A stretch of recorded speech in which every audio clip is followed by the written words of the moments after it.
شروع اللہ کے نام سے جو بڑا مہربان اور نہایت ہی رحم کرنے والا ہے۔ تمام حضرات درود پاک پڑھ لیجئے۔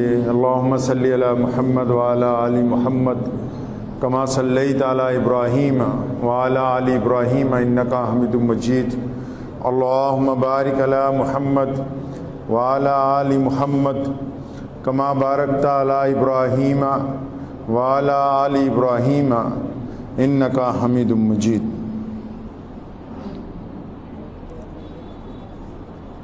ہر بزم تمدن ہے ضیاء بار ہمیں سے، ہر بزم تمدن ہے ضیاء بار ہمیں سے، قائم ہے یہاں گرمی بازار ہمیں سے۔ حقدار تو ہیں فصل گلستان کے بہت لوگ، حقدار تو ہیں فصل گلستان کے بہت لوگ، ہے عرض چمن خون کی طلبگار ہمیں سے، اور مٹ جاتا ہے خبروں سے کبھی نام ہمارا، مٹ جاتا ہے خبروں سے کبھی نام ہمارا، اور بنتی ہے کبھی سرخی اخبار ہمیں سے۔ اسلامی سال نو کا پہلا مہینہ محرم الحرام، جو کہ قربانیوں کی علامت ہے، اور 20ویں سال نو کا مہینہ اگست، جو کہ ہمارے ملک کی آزادی کی علامت ہے۔ یہ وہ بابرکت دن ہیں جن دنوں میں ملک کے لیے قربانیاں دینے والوں کی 362 سالہ جد و جہد کے بعد انگریز کو اس ملک سے نکال دیا گیا۔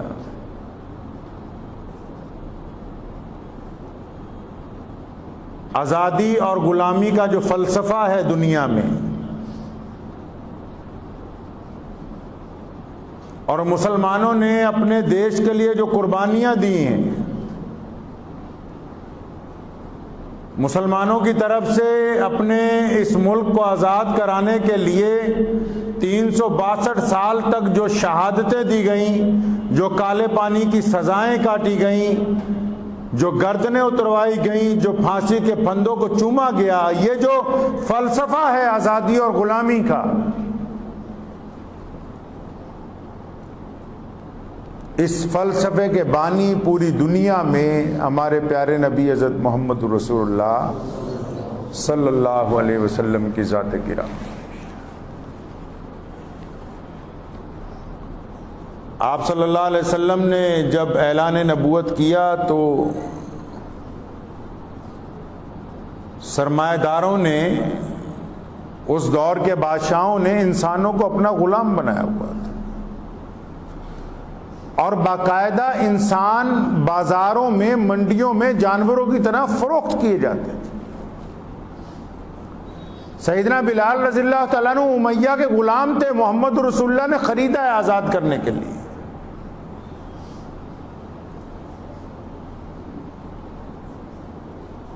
اور پھر ایسا دنیا کو سبق دیا، پوری کائنات کے لوگوں کو، اور رسول اللہ صلی اللہ علیہ وسلم نے فرمایا، بخاری کی صحیح حدیث ہے، فرمایا اے عائشہ، دنیا میں کسی ماں نے کوئی ایسا بیٹا، کوئی ایسی بیٹی پیدا ہی نہیں کی جو کہ فطرتاً غلام ہو، اللہ نے سب کو آزاد پیدا کیا۔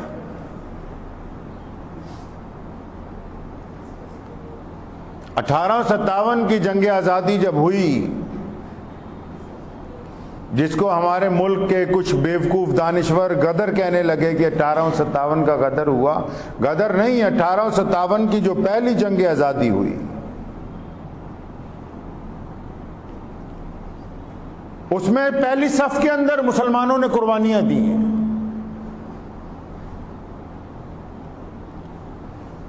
انگریز نے پوچھا تھا، ملکہ برطانیہ نے اس پہ سوال پٹ اپ کروایا تھا کہ اور دیگر اقوام بھی دیش کے لیے لڑ رہی، لیکن یہ سب سے آگے کیوں ہیں؟ ان کی تعداد کم ہے، حالانکہ یہ اقلیت کے اندر ہیں۔ تو اسے دانشوروں نے بتایا کہ ان کے پیارے نبی حضرت محمد رسول اللہ صلی اللہ علیہ وسلم کا حکم ہے کہ ظالم کے خلاف لڑنا اللہ کی رضا کے اندر شامل ہے۔ یہ فلسفہ محمد رسول اللہ نے عطا کیا ہے۔ آج ہم جس تاریخی مسجد میں بیٹھے ہیں یہ صرف مسلمانوں کے لیے ہی نہیں بلکہ اس ملک کی جنگ آزادی کی وہ گواہ ہے جس نے اپنی چشموں کے ساتھ، اپنی آنکھوں کے ساتھ اس دور کو دیکھا ہے جب اچھے اچھے گھرانوں کے لوگ انگریز کے گھوڑوں کی لیچ چاٹتے تھے۔ اس وقت ان دروں دیوار سے اس ملک کو آزاد کرانے کے لیے نعرے بلند کیے جاتے تھے۔ جب لوگ انگریزوں کی چمچا گیری کرنا اپنے لیے فخر کی بات سمجھتے تھے، اس وقت میں نعرہ لگایا گیا کہ نہیں، انگریز کو اس ملک کو چھوڑنا ہوگا۔ مرزا غالب نے وہ شعر کہا ہے نا، غالب بہت بڑا شاعر تھا، تو اس دور میں جو 3-4 نئے شاعر پیدا ہوئے انہوں نے کہا آپس میں، جو مجلسیں ہوتی ہیں ایک دوسرے کو کہنا کہ یار یہ غالب کون ہے؟ جبکہ اردو کو ادب دینے والا، شاعری کو ذوق عطا کرنے والا، الفاظ کو رموزیت عطا کرنے والا، ترتیب اور ردیم جس نے دی ہے، جو شاعروں کا باپ کہلایا پوری دنیا میں، وہ مرزا غالب ہے۔ پھر بھی جو اس دور میں 2-4 نئے پیدا ہوئے کہنے یار غالب کون ہے بھائی؟ تو مرزا غالب نے شعر کہا تھا کہ پوچھتے ہیں وہ کہ غالب کون ہے، پوچھتے ہیں وہ کہ غالب کون ہے، کوئی بتلائے کہ ہم بتلائیں کیا؟ آج کچھ ایسے لوگ ہیں جو پوچھتے ہیں کہ مسلمانوں نے کون سی قربانیاں دی ہیں، اس ملک کا ذرہ ذرہ ہماری شہادتوں سے لبریز ہے۔ اور سردار ولبھ بھائی پٹیل نے سن 1936 میں اپنی رپورٹ میں لکھا تھا کہ قصہ خانی بازار میں جب 1100 سرخ پوش پٹھانوں نے اس ملک کی آزادی کے لیے مارچ نکالا اور جنرل ڈائر سامنے کھڑا تھا اور جب اس نے گولی چلائی تو ان 1100 مسلمانوں نے اپنی چھاتی پر گولی کھائی ہے، ایک بھی گولی ہماری پیٹھ کے اوپر نہیں لگی۔ اور پھر یہ پوچھتے ہیں کہ غالب کون ہے؟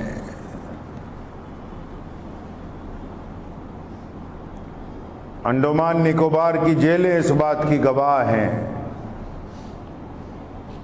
آپ کو آج جنگ آزادی کے 2-4 خوبصورت قصے سناتا ہوں، کیونکہ ہم نے جو ملک کی آزادی لڑی ہے، ہم نے جو اس دیش کے لیے قربانی دی ہے، وہ اس لیے دی کہ ہمارے رسول اللہ نے ہمیں تعلیم دی تھی کہ ہم جس وطن میں پیدا ہوتے ہیں اس کو اپنی جان سے زیادہ عزیز سمجھتے ہیں۔ بعض لوگ اپنی صفائیاں دینا چاہتے ہیں،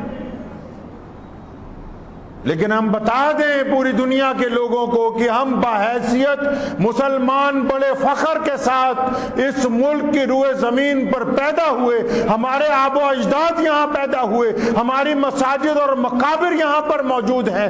ہمیں تب بھی کل بھی فخر تھا کہ ہم بھارت کے واسی ہیں اور اسی زمین میں دفن ہوں گے۔ یہ ہم پہ اللہ تبارک و تعالیٰ کا کرم ہے۔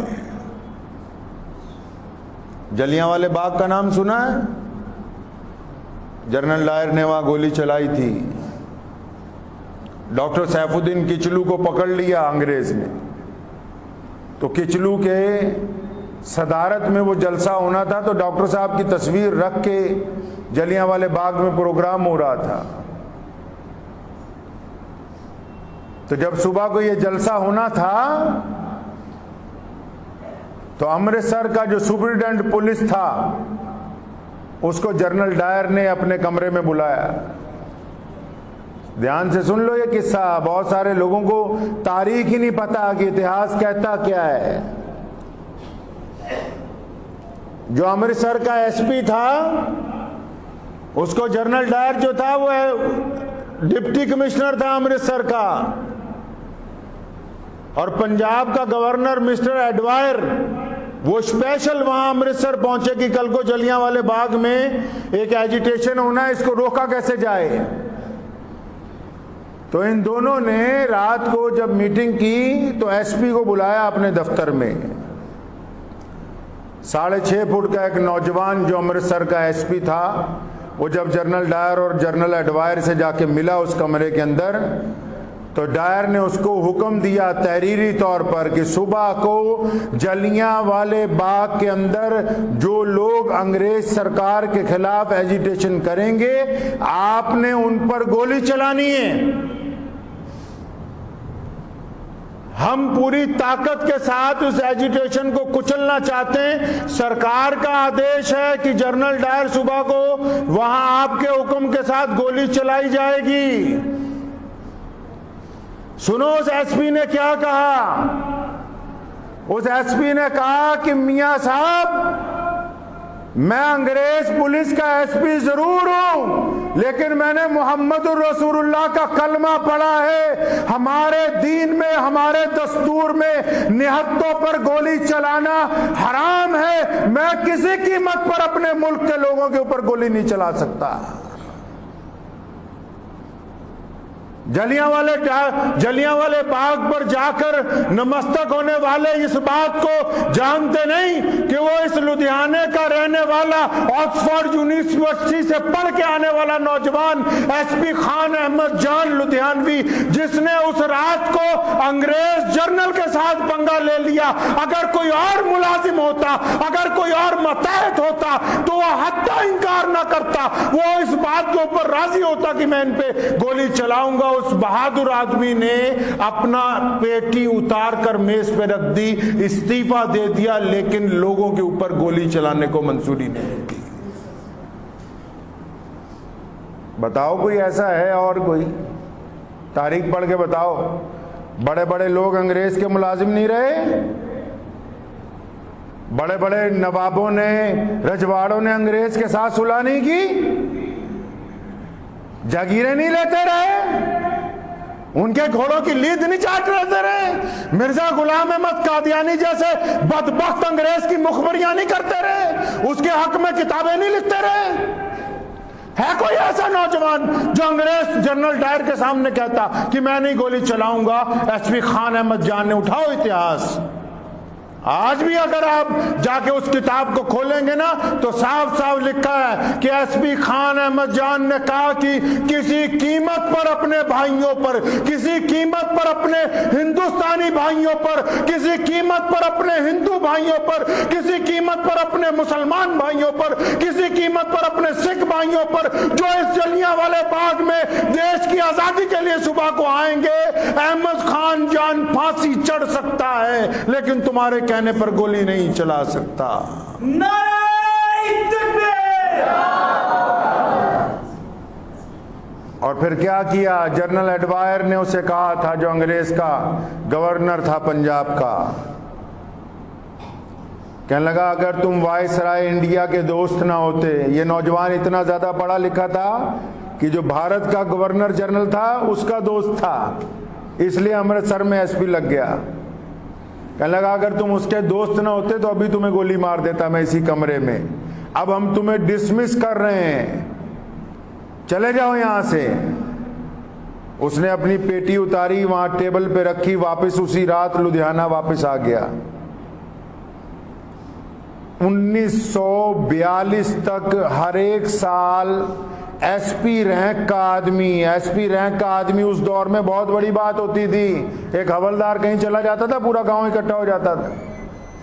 انگریز ایس پی رینک کا آدمی ہر سال احمد خان جان کے گھر آتا تھا، یہاں موجپورہ بازار میں خط لاتا تھا، پینشن لاتا تھا کئی ہزار روپے کی، کہ خان صاحب آپ صرف معافی مانگ لیں اتنا کہ میں نے ڈائر کی بات نہ مان کے غلطی کی معافی مانگتا ہوں، آئندہ ہر بات مانوں گا، اس پر دستخط کرتے دوبارہ کپتان بن جائیں، دستخط کر دیجئے اس کاغذ پر، دوبارہ کپتان بن جائیے، آپ ضلع کے مالک بن جائیں گے۔ پتا ہے ایس ایس پی کی پاور کیا ہوتی ہے تمہیں؟ احمد خان جان نے 14 سال انکار کے گزار دیے، انگریز کی پینشن نہیں لی۔ کوئی ایسی قربانی دے سکتا ہے ملک کے لیے؟ پھر بھی آج کئی لوگ پوچھتے ہیں کہ مسلمانوں نے کیا دیش کے لیے کیا ہے۔ اگر ایمانداری سے کبھی اتحاد اٹھا لو گے نا، ایمانداری سے، تو اس ملک کی آزادی کے لیے جتنی قربانیاں ہم نے دی ہیں کوئی بھی اس صف کے برابر نہیں پہنچ سکتا۔ کسی نے 10 سال قربانی دی، کسی نے 20 سال قربانی دی، کوئی 50 سال لڑا ہوگا۔ مسلمانوں نے انگریز کے خلاف 362 سال تک لگاتار لڑائی لڑی، صرف اس لیے کہ اس ملک سے انگریز کا قبضہ اس لیے نکل جانا چاہیے کیونکہ اس ملک کے لوگ آزاد ہیں اور آزاد ہی رہنا چاہتے ہیں۔ رئیس الاحرار مولانا حبیب الرحمان لدھیانوی رحمۃ اللہ علیہ ہندوستان کی جنگ آزادی کا سب سے بڑا چہرہ ہے۔ مولانا لکھتے ہیں کہ جب مجھے پہلی دفعہ انگریز نے پکڑا سول نافرمانی کے ایجیٹیشن میں تو 1 سال کی سزا دی گئی۔ جس دن سزا ختم ہو رہی تھی تو ڈپٹی کمشنر جو لدھیانے کا تھا اس نے جج کو کہا، سی جی ایم کو، کہ جیل کے اندر جا کے عدالت لگا کے مولانا پر ایک اور مقدمہ ہم نے دائر کر دیا، اس کی سزا بھی آج ہی سنا دو۔ تو لدھیانہ جیل میں عدالت لگائی گئی، یہ بالکل سامنے تھی جیل، یہاں سول اسپتال کے سامنے۔ آپ جب اس سڑک پہ جائیں گے جو ٹی پوائنٹ کے اندر جہاں نامدھاریوں کا سمارک بنا ہوا ہے، جب کمرہ عدالت لگ گیا جیل میں، جج صاحب کا نام تھا ودیا ساگر، درجہ اول کے مجسٹریٹ لدھیانہ میں، سن 1923۔ جج صاحب نے سرکاری گواہوں کی گواہی سننے کے بعد فیصلہ دیا کہ مولانا آپ کو انگریز کے خلاف تقریر کرنے کے لیے، آپ کو انگریز کے خلاف بولنے کی وجہ سے 1 سال کی سزا اور دی جا رہی، کیونکہ جو آپ نے امرتسر میں تقریر کی اس کی رپورٹیں آ گئیں، اس کے مطابق آپ کو 1 سال سزا اور دی جاتی ہے۔ تو مولانا کا کوئی بات نہیں، مجھے قبول ہے۔ جب اس نے فیصلہ لکھ دیا، جج صاحب جب کرسی سے اٹھے تو مولانا کے قریب آئے اور کہا کہ مولانا صاحب مجھے پتا ہے کہ سزا نہیں بنتی، لیکن جو لدھیانے کے ڈپٹی کمشنر صاحب ہیں انگریز، ان کا حکم ہے کہ آپ کو سزا دینی ہے، اس لیے میں جانتا ہوں کہ یہ سزا زیادہ ہے، جرمانہ زیادہ ہے، مشقت کی سزا ہے، لیکن میں مجبور تھا کیونکہ ڈپٹی کمشنر صاحب کا آرڈر ہے۔ تو مولانا حبیب الرحمان لدھیانوی نے ایک بہت بڑی قیمتی بات جج صاحب کو کہی تھی۔ فرمایا، جج صاحب آج مجھے جنگ آزادی کے پہلے پڑاؤ میں، نوجوان تھے اس وقت، 18 سال عمر تھی صرف، نوجوان تھے، دارالعلوم دیوبند سے پڑھ کے آئے تھے ابھی، کہنے لگے مولانا صاحب مجھے زندگی کے پہلے پڑاؤ میں آزادی اور غلامی کا فلسفہ سمجھ آ گیا۔ آپ دیکھیں خدا کی قدرت، آپ جج کی کرسی پر بیٹھ کر انگریز کے غلام ہیں اور میں کٹہرے میں کھڑا ہو کر بھی ایک آزاد ہندوستانی ہوں۔ یہ آزادی اور غلامی، یہ آزادی اور غلامی کا فلسفہ ہے۔ 1-2 دن نہیں، 14 سال قید کاٹی مولانا حبیب الرحمان لدھیانوی نے، 4 دفعہ گھر کی کرکی ہوئی، انگریز نے بار پر گھر کو گرایا، بچوں تک کو قید کیا گیا۔ مولانا عزیز الرحمان لدھیانوی ان کے بیٹے، مولانا خلیل الرحمان لدھیانوی دوسرے بیٹے، بیٹاؤں تک کو سزا دی گئی، بچیوں کے کانوں تک کے سے بالیاں اتار لی گئی، تب یہ ملک آزاد ہوا ہے۔ پھر تم ہم سے پوچھتے ہو کہ تم نے ملک کے لیے کیا کیا ہے؟ پھر پوچھتے ہیں ہم سے کہ تم نے ملک کے لیے کیا کیا؟ انگریزوں نے اسٹیشن کے اوپر جو پانی پینے والے مٹکے ہوتے ان پہ بندہ بیٹھ کے پانی پلاتا تھا، تو گورنر جنرل کا حکم آیا کہ مٹکے 1 کی بجائے 2 کر دو، ایک مٹکے پہ لکھو ہندو پانی، ایک مٹکے پہ لکھو مسلمان پانی۔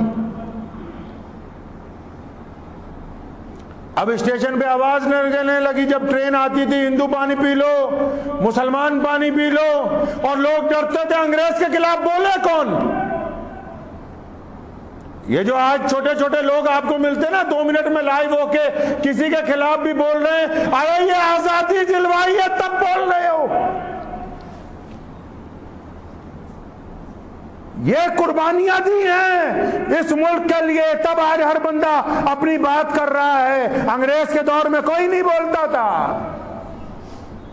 ان کو پتا تھا کہ ادھر بولیں گے ساتھ ہی میں جیل جانا ہوگا، ادھر بولیں گے ساتھ ہی میں پھانسی کے پھندے پہ لٹکا دیا جائے گا. ہندو پانی مسلمان پانی کے مٹکے لگائے گئے، لوگ خاموش تھے، لوگ ڈرے ہوئے تھے کہ انگریز یہ کیا کر رہا ہے. مولانا حبیب الرحمان لدھیانوی پھر اٹھے.